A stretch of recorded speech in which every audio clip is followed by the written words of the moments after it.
de l'opposition, de l'ADP, du collectif, notamment sur la question, l'épineuse question de la restructuration de la recomposition. De la recomposition actuellement, de la vous avez suivi M. Souma, et cette opposition parle de recomposition. À ses yeux, cela est nécessaire aujourd'hui au regard de la nouvelle cartographie politique du pays.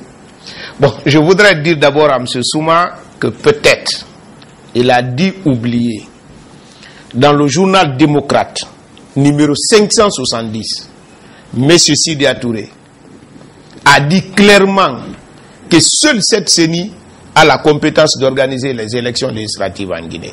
Qu'on ne peut pas changer un arbitre entre les mi-temps. Que parce que c'est la même transition qui continue, c'est après l'installation de l'Assemblée nationale que la transition va finir. Cette remarque est importante, c'est pour vous dire que le problème n'est pas un problème de la CENI. Si vous prenez la chronologie des revendications de l'opposition, on n'a pas commencé par la recomposition de la CENI. On a commencé par dire on n'a pas confiance à l'UCENI, l'UCENI est d'une obédience politique. Mais lorsque nous avons expliqué d'une manière claire, ils ont trouvé qu'ils n'ont plus d'arguments, ils ont dit restructuration. Pendant le dialogue, on les a dit, mais restructuration, c'est changer la structure de la CENI. Ce n'est pas la recomposition. C'est au moment du dialogue, ils ont changé ça maintenant, ils ont dit maintenant c'est la recomposition. Qu'est-ce que cela veut dire?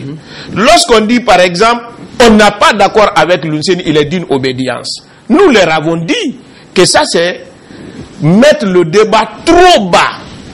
Lorsqu'on parle de l'institution, on voit le fonctionnement normal et régulier de l'institution et non pas le sentiment ou l'opinion d'un président de l'institution. C'est pourquoi, pour démontrer notre bonne foi, nous avons accepté d'accompagner cette opposition lorsqu'elle a évoqué l'article 162 qui donnait un pouvoir exorbitant au président de la CENI jusqu'à annuler les procès-verbaux susceptibles d'être entachés d'irrégularité. Mais quand on me parle maintenant de la recomposition, mais je dis à mon frère Souma que la CENI n'a pas besoin de refléter le paysage politique. À partir du moment, lorsque vous êtes commissaire à la CENI, vous prêtez serment. Dès que le serment est prêté, vous êtes au-dessus des partis politiques. Vous ne pouvez pas, attendez, parce que la remorque là est importante, vous ne pouvez pas à la fois revendiquer l'indépendance d'une institution et dire nous envoyons nos représentants parce que ceux qui sont là-bas maintenant ne tiennent pas compte de nos injonctions. Ça, c'est vouloir une chose de son côté. Oui, monsieur Kaké, mais de l'autre côté... Parce qu'il faut que vous compreniez ça. Leur revendication aujourd'hui, c'est dire que ceux qui nous représentent là-bas, si on leur dit quelque chose, ils ne font pas. Oui, mais au même moment, monsieur Kaké, il y a la société civile qui a donné de la voix, en tout cas les organisations de la société civile guinéenne. On aurait souhaité quand même que monsieur Diop soit sur ce plateau, qui récemment, dans une déclaration, a identifié, je cite, la CENI comme point central du blocage politique en Guinée. Qu'est-ce que vous répondez à la société civile? Je vous dis, d'abord, c'est pas la société civile. Et la société civile, parce que si vous dites... La société civile est allée jusqu'à demander le départ de l'UCENI, le président de la CENI, au nom de la paix et de l'unité nationale. Excusez-moi, mon frère Diallo. Vous savez, quand vous dites la société civile... Oui, j'ai précisé le Conseil national des organisations de la société civile. Ah! Parce qu'il y a d'autres sociétés civiles et d'autres sociétés civiles qui ne se reconnaissent pas dans la société civile que vous avez évoquée cette fois-ci. Donc, quelques Guinéens ont exprimé leur opinion, mais puisque c'est la démocratie, ils sont libres de dire qu'ils ne sont pas d'accord avec l'UNCENI. Mais moi, je veux un débat citoyen et républicain. Un débat citoyen et républicain, c'est quoi? Nous avons une république qui est fondée sur les lois. Lorsque nous voulons la recomposition, nous devons faire en sorte que nous visons des textes de loi qui exigent la recomposition. En ce moment, nous pouvons exiger. Parce que M. Souma me dit que c'est une exigence de l'opposition. Et puisque les forces doivent rester à la loi, je voudrais que mon frère Souma sur cette table me dise, voici les lois sur lesquelles nous nous fondons pour exiger la recomposition. Là, en ce moment, le débat gagne de nouveau. Ok. Alors, M. Souma, vous pensez que, comme la société civile, l'UCENI doit partir, doit s'en aller, et quel regard vous portez sur le fait que pendant que vous continuez à contester cette CENI, elle poursuit ses activités opérationnelles sur le terrain, elle a lancé les opérations de révision des listes électorales. En tant que citoyen, la personne de l'UCENI importe peu. Moi, c'est la fonction qu'il représente. Je pense que lorsqu'on a fait l'objet de tant de controverses, à sa place, j'aurais vraiment tiré les conséquences et je me serais démis. Et puis bon, je serais resté un simple commissaire en attendant que les 25 se mettent ensemble et fassent leur élection. Et moi, je vous dis, au nom de la GCI, si demain l'UCENI n'est pas président et que les 25 nouveaux membres venez à voter pour lui, vous ne nous entendrez pas. Je crois qu'il faut respecter le CENI après une recomposition. Je pense sincèrement que le CENI n'est pas le problème. Non, le problème aujourd'hui, ce sont toutes les interférences qu'il y a au sein de la CENI qui font que cette CENI, on devrait lui retirer vraiment une lettre qui est l'indépendance. Elle n'est pas du tout indépendante. Et donc quand on parle de recomposition, c'est simplement pour respecter notre loi électorale qui dit que si la parité est de 10 pour l'opposition, 10 pour la mouvance. Donc l'opposition actuelle n'est pas celle d'hier. Et tout comme l'opposition actuelle sera différente de la majorité sur les bancs de l'Assemblée demain, parce que nous sommes tellement sûrs de notre force que nous savons que nous serons majoritaires. Donc on n'est pas là pour une discussion sémantique, on n'est pas là non plus pour revenir en arrière, on est là pour parler de la misère, de la souffrance des populations, des blocages des institutions qui ne fonctionnent pas. On est là pour parler du Guinéen lambda qui souffre. Aujourd'hui, certes, j'appartiens à un groupe, à un parti, mais je vous parle en tant que citoyen. Aujourd'hui, j'ai mal à la Guinée lorsque je vois cette paupérisation grandissante, lorsque je vois un gouvernement qui navigue à vue et surtout une ligne directrice qui nous pousse à un questionnement existentiel. Où va la Guinée? Et je crois qu'aujourd'hui, aucun Guinéen ne pourrait répondre à cette question. C'est de ça qu'il s'agit, pas des discussions sémantiques sur des termes juridiques, sur des trucs philosophiques. Non, vous pensez, M. Souma, que la CENI doit arrêter ses activités opérationnelles pour permettre à la classe politique de se retrouver? Elle n'a même pas à les arrêter. Nous contestons tout ce que la CENI a fait depuis le mois de mai 2011. Okay. Donc, tout ce qu'elle a fait, c'est du gâchis, c'est du gaspillage, c'est une perte de temps, parce qu'il n'est pas question qu'on se fasse enfariner. Aujourd'hui, nous voulons ces élections plus que quiconque. Et je crois que le président de la République aurait dû les vouloir avant nous, dans la mesure où énormément de choses sont tenues par rapport à la mise en place de cette assemblée élue. Je veux parler de l'appel d'air, de la fin de la transition, de cette confiance restaurée qui permettrait d'abord aux Guinéens de la diaspora, que j'estime être les premiers bailleurs de ce pays, et ainsi que les institutions, les autres institutions. Aujourd'hui, la Guinée a besoin de tourner une page. Et donc, pendant que nous parlons de ces élections qui ont été reportées, j'espère qu'on va intégrer dans le débat futur, pourquoi pas le couplage des législatives avec les communales et les communautaires. Pourquoi ne pas faire voter les Guinéens de la diaspora? Parce que à force d'avoir des citoyens de seconde zone, on risque de perdre vraiment cette capitalisation de la manne financière et aussi de leurs compétences. Monsieur Condé, vous voudrez rebondir sur... Oui, je voudrais, c'est-à-dire que généralement, chaque fois qu'on parle, on parle toujours des pauvres Guinéens qui souffrent au jour le jour et qui ne cessent de souffrir, qui s'appauvrissent.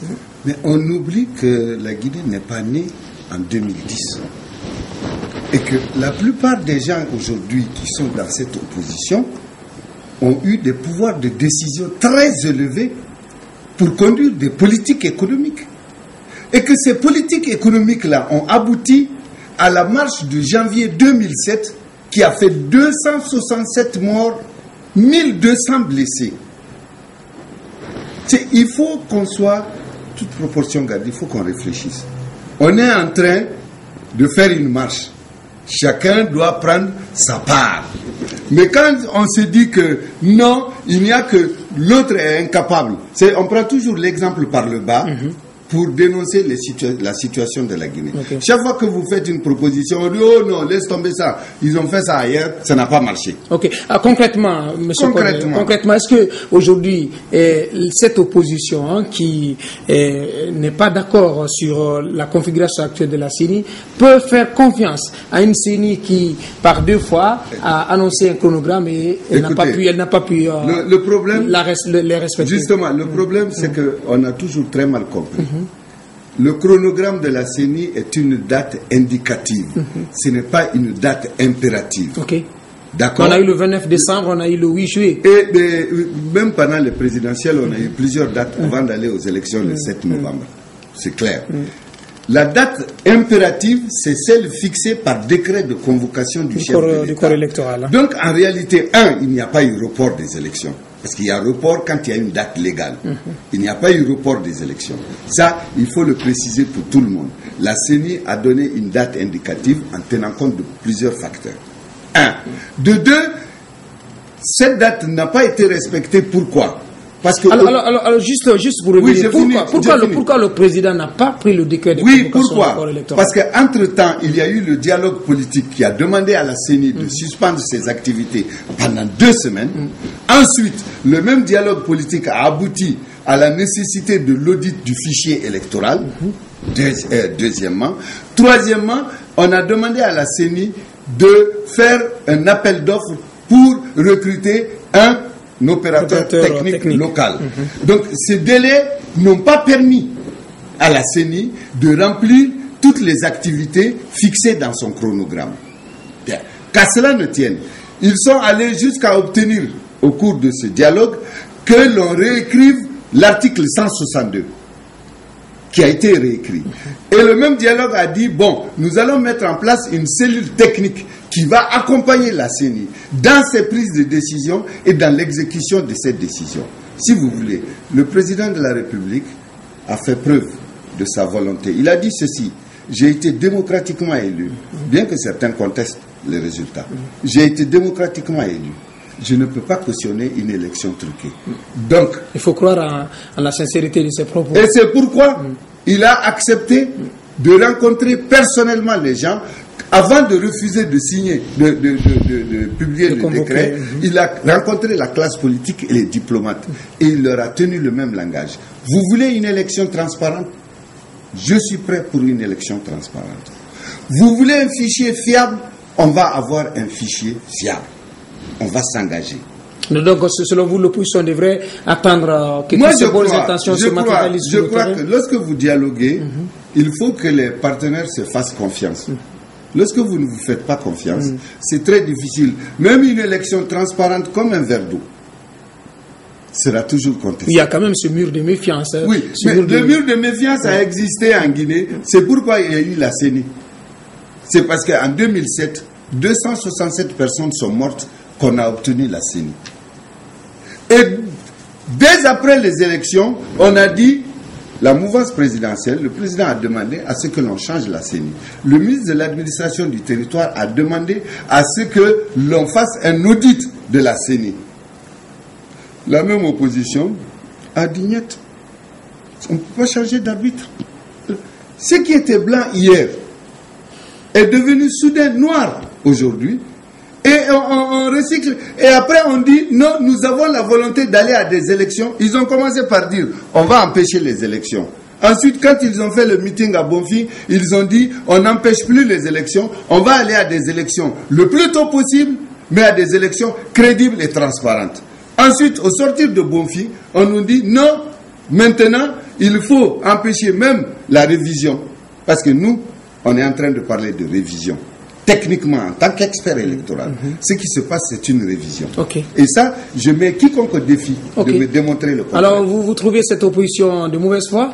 Écoutez, non, je ne peux pas dire ça parce que c'est des gens pour lesquels j'ai beaucoup de respect. Dès qu'un homme commence déjà à s'engager en politique, c'est qu'il a un message à faire passer. Et il a une ambition. Voilà, et lorsqu'il réunit un minimum de personnes autour de ce message, il a droit au respect et à la considération. Et M. Souma, que je n'avais pas connu physiquement, que je vois aujourd'hui, quand je l'ai vu pendant la campagne, il était sincère. Okay. Il était sincère dans ce qu'il disait. Et je dois vous dire, mon cher ami, que vos discours me frappaient. Okay. Me venaient droit au cœur. Okay. Donc je ne peux pas dire. Maintenant, il dit que c'est la compétence. Mais je ne peux pas dire qu'ils sont de mauvaise foi. Okay. Je dis simplement qu'il y a un jeu de protéger des intérêts. Or, ils n'ont qu'à recomposer la CENI 20 fois, c'est pas la CENI qui donne la victoire. Ok. C'est faux. Monsieur Makanera Kake, rapidement, pour rebondir par rapport à cette question de recomposition de la CENI, parce qu'il ne reste plus que 5, 6, 7 minutes. Donc, je n'ai pas eu suffisamment de temps pour m'exprimer, hein, M. Diallo. Non, vous avez 2 minutes. Vous avez 2 minutes pour réagir. Bon, je vais réagir rapidement. D'abord, j'apprends à mon frère Souma que nulle part dans notre code électoral, il est écrit que la CENI doit être conforme au paysage politique. Vous pouvez regarder, ça n'existe pas. Ensuite, vous jouez un rôle très difficile, M. Souma. Très difficile, c'est pourquoi je plains votre sort. Parce que vous êtes dans un groupe qui ne vous ressemble pas. Vous pouvez dire aujourd'hui que la population souffre. Mais ceux qui sont avec vous, les anciens premiers ministres, et ils ne peuvent pas nous le dire. Pour la simple raison, ils ont eu le temps, la chance, l'opportunité de prouver qu'ils peuvent partager la misère de la population. Aucun d'eux n'a un moment ou un autre dit je pars parce que les actes que nous posons aujourd'hui portent préjudice aux intérêts de la population. Ils se sont retrouvés dans l'opposition que quand ils ont été limogés. Et tout le combat qu'ils mènent aujourd'hui, c'est pas pour la population, c'est comment revenir au pouvoir, même s'il doit avoir mort d'homme. Ça, il faut que cela soit clair. C'est pourquoi il y a un verset du Coran qui me revient souvent dans la tête, dans la sourate Al-Baqarah. Dieu il dit yukhaddi'una Allah wallazina amanu wa ma yakhda'una illa anfusahum wa ma yash'urun. Ils pensent qu'ils trompent Dieu, mais ils ne trompent qu'eux-mêmes.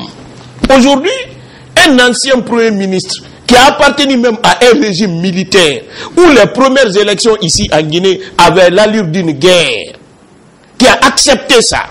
Celui qui dit aujourd'hui, il défend Bambeto et Koza, qui a cautionné la destruction de tout l'espace vide que vous voyez là, qui se dit aujourd'hui défenseur de cette population, ça ne marchera pas. Ce que Touré a dit, vous pouvez tromper une partie du peuple en tout temps et